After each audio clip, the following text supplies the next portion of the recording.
ہمارے ہاں صوفیاء کا جو تصور تربیت ہے، اگر آپ اس کو کبھی پڑھیں اور محسوس کریں کہ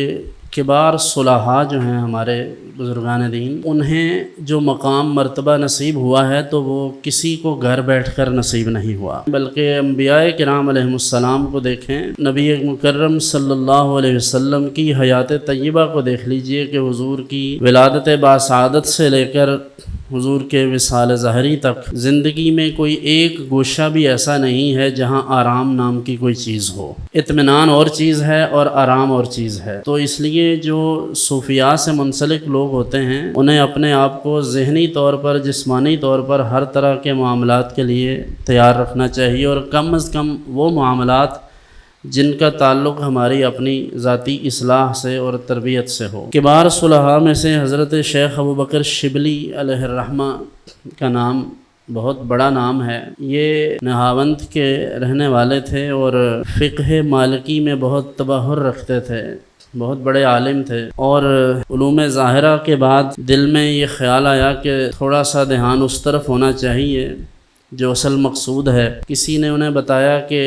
بغداد میں خیر نساج رہتے ہیں، آپ ان کے پاس چلے جائیں۔ تو وہ خیر نساج کے پاس گئے، وہ بہت بڑے بزرگ تھے۔ چند لمحات یا چند روز ان کی خدمت میں رہے تو انہوں نے دیکھا کہ اس کی صلاحیت تو بہت زیادہ ہے، اور اس کا ذوق اور شوق جو ذکر و فکر کا ہے وہ میری تو سمجھ سے بالا تر ہے، تو کیوں نہ میں اسے سیکنڈری سے ہائر کی طرف ریفر کر دوں۔ تو انہوں نے اپنے سے انہیں کہا کہ آپ کا میرے پاس تو مزید کوئی حصہ نہیں ہے، تو بہتر یہ ہے کہ آپ جنید بغدادی کے پاس چلے جائیں۔ تو وہ حضرت سیدنا جنید بغدادی علیہ رحمہ کی خدمت میں حاضر ہوئے، اور طالب علم اگر شارپ ہو، ذہین و فطین ہو، تو استاد سے اس کی باتیں بھی بڑی معنی خیز ہوتی ہیں۔ تو خیر نساج سے جب ادھر گئے تو حضرت شیخ ابوبکر شبلی نے جناب جنید بغدادی کو کہا کہ آپ کے پاس ایک گوہر نامدار ہے، اگر آپ ہمیں دے دیں تو آپ کی مہربانی ہے۔ تو انہوں نے کہا کہ اگر بغیر قیمت کے دیں گے تو تم اس کی قدر نہیں کرو گے، حالانکہ اگر یہ اہل دل نہ ہوتے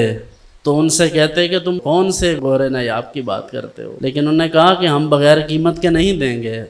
تو انہوں نے پوچھا کہ کیا قیمت ہے؟ تو انہوں نے کہا کہ تم ہماری خانقاہ میں رہو اور جو ہم تمہیں بتاتے ہیں وہ کرو۔ تو وہ چونکہ تیاری کر کے آئے تھے، ایسی تیاری تو نہیں تھی جیسی ہماری ہوتی ہے کہ آدھے گھنٹے کے لیے آتے ہیں، 15 منٹ زیادہ لگ جائیں تو ہم کہتے ہیں ہم نے جلدی جانا ہے۔ تو ظاہر ہے یا تو یہ راہ چھوڑ دی جائے یا اپنی خواہشات اور وہ جو خیالات ہیں انہیں ترک کر دیا جائے۔ تو انہوں نے فرمایا کہ تمہیں اس کی قیمت ادا کرنا ہوگی۔ اب قیمت یہ ہے کہ حضرت کی صحبت میں رہنے لگے تو حضرت جنید بغدادی نے فرمایا چونکہ تم نہاوند میں حاکم رہے ہو، تمہارے والد بھی رہے ہیں، تو یقیناً لوگوں کے ساتھ ناانصافیاں کی ہوں گی، تو پہلا کام یہ ہے کہ وہاں واپس چلے جاؤ اور وہاں جا کر کوشش کرو، یاد کرو کہ کس کس بندے کی دل آزاری کی تھی، اس ایک ایک بندے سے مل کر یہ اس سے معافی مانگو، اور پھر دیکھو کہ لوگ تمہیں معاف کرتے ہیں کہ نہیں۔ تو حضرت شیخ ابوبکر شبلی چلے گئے اور وہاں جا کر وہی کیا جو حضرت نے فرمایا تھا، پھر واپس آئے، کہا پھر جاؤ، اب ذرا اسی شہر میں بھیک مانگ کے دکھاؤ۔ اب یہ کتنا مشکل کام ہے، چندہ اکٹھا کرنا، لوگوں سے پیسے مانگنا، تو یہ ایک مشکل کام ہے، وہ بھی پھر اپنی ذات کے لیے۔ تو پھر یہ کیا، پھر انہوں نے توجہ فرمائی اور فرمایا اب تمہیں ہم اس لائق سمجھتے ہیں کہ ہماری خانقاہ پر رہنے والے درویشوں کا بچا ہوا کھانا کھا لیا کرو۔ اب آپ اندازہ کریں، آج آپ لکھیں امام الائمہ، قطب الاقطاب، غوث الاغیاث حضرت شیخ ابوبکر شبلی، تو یہ لکھنے میں 15 سیکنڈ بھی نہیں لگتے، لیکن ان مقامات کو طے کرنے میں جو جگر انہوں نے پگھلایا اور جو خواہشات ترک کی اور جو مشکلات دیکھیں، یہ انہی کا حصہ ہے۔